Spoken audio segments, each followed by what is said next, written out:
Hello guys, and this video is related to analysis of variance, which we briefly called ANOVA. This video is just about why we need analysis of variance, as we have already t-test for comparing two population. You know, we have data for two independent samples, so we can compare two population by their mean values. I will say, like example, you can consider two universities and you compare their CGPA, like Harvard University and Oxford University. So you can compare the CGPA of particular subject or course, you can say, from both universities, the same course from the same level, and you can compare whether the CGPA of two universities will remain is the same or not the same. So you can compare this by using t-test. And if suppose you have more population, more than two, then what is the solution? You can still do using t-distribution, but you need to do that for for two population, for two sample, like comparing. Let's suppose you have three universities. Um, one is University of Vienna, the other is University of Stanford University, and not Stanford. Uh, Suppose Stanford University, and the third one is from the UK. Um, it is Oxford University.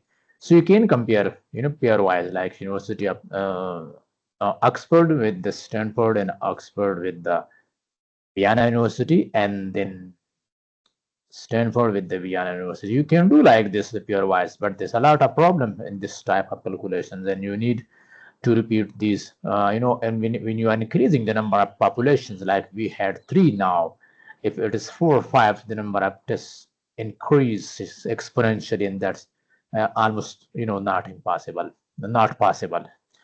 if you have more population. In that case, what is the solution? In that case, you can use analysis of variance, and which is a very useful technique. You can use normal in agriculture by comparing the production of different plots or different treatment, like you can say, and you make different plots, and then you can give different treatment, and you can compare the output of those treatments. I mean, you can see the impacts of those treatments. Similar, you can do in the medical science when you are using these treatments. So in this case, in the analysis of variance case, you can use at least three samples. You can compare at least three population, like this. We are doing here in this, in this on the screen. There are three groups. You can compare these three groups sample data, to compare three populations, and you can do more, 4, 5, and so on. So this is the advantage of analysis of variance. And now in the next slide, we will talk about the differences in their advantages and disadvantages of using t-test and analysis of variance. I will now talk about one factor, because this is general now. This lecture is general, so I will talk about general comparison. I will not talk about the model as well. I will talk about the models the next lecture, or maybe in the next to next.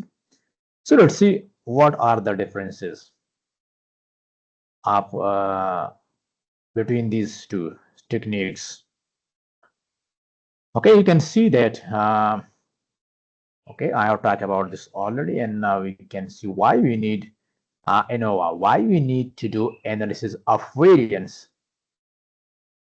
Just look at these features, and then t-test, and then ANOVA, so you can compare very easily that what are the differences for us. Compare to means of two groups, compares the means of two groups. That's okay, we have talked about this already.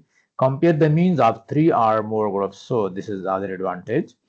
Number of groups, only two groups, two or more groups, typically 3 plus 5, so that is 2 or more, but typically that is should be 3 plus and 3 and more, and 3, 4, 5, and so on.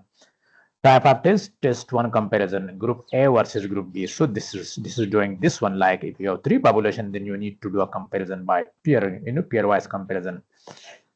Test overall differences among all groups. So this is the advantage, that you don't need to do that pairwise comparison. If suppose the number of population is increasing, then this combination will increase, and you will say, okay, I don't need to do this, and this will give you the overall differences among test overall differences among all groups, whether it is 3, 4, 5, 7, 9, or whatever. A risk of error. If you do many tests between groups, like the combinations, the chances of making a mistake, type first error, goes up. So in this case, you can commit type first error if you are doing too many tests. And of course, you need, when you the number of population increases, then of course you need to do many tests. ANOVA control the error even when comparing many groups at once. So there is no chances of this one because they are doing only one test, not multiple tests. So just look at the advantages. Output p values from the t-test statistics. So because in this case, we are comparing two populations, so the test statistic is distributed t test statistics. So the p-value is calculated. You can calculate, or you need to calculate from t statistic. In this case, we will talk about this later, how the test statistic can be calculated for one-way and two-way ANOVA, and what is the distribution. So in this case, in one-way and two-way, one factor and two factor ANOVA, the distribution of the test statistic is f statistics. So the p-value will be from f statistic, and that's quite different than t statistic. T statistic is symmetric, and it is not skewed, but f statistic is skewed, is positive skewed distribution. So we will see this later. First hoc analysis, not usually need, since it is just two groups. You don't need to do this because in fact, you just see the differences because one population is different than the other. You are just using the combination to test if you have more than two populations. So you don't need to do that, but often needed. For example, Techie test, and there are other Duncan multiple range tests to test which group differ if ANOVA is significant. If ANOVA gives significant, there are differences. Then you need to do further analysis that which sample, which population is different from which. So for that purpose, you need to use this test, Techie test, and other test as well. Then you can see that which population is different from the other. So this is, you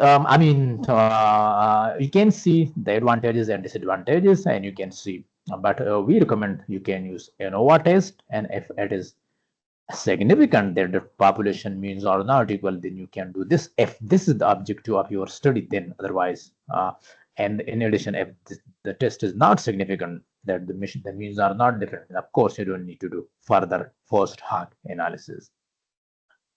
So I think that this is enough for today. This was just a brief about ANOVA. This is just ignore one factor ANOVA. This is generally about ANOVA.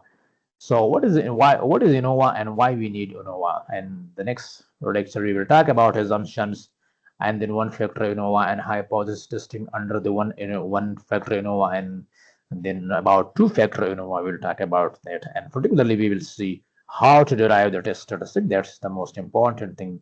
The other procedure is almost the same, but the test statistic we need to do that. And of course, because the p value and the significant the critical values will come from the distribution of the test statistics. So I think this is enough for today. Thank you very much, and see you in the next video. Ciao.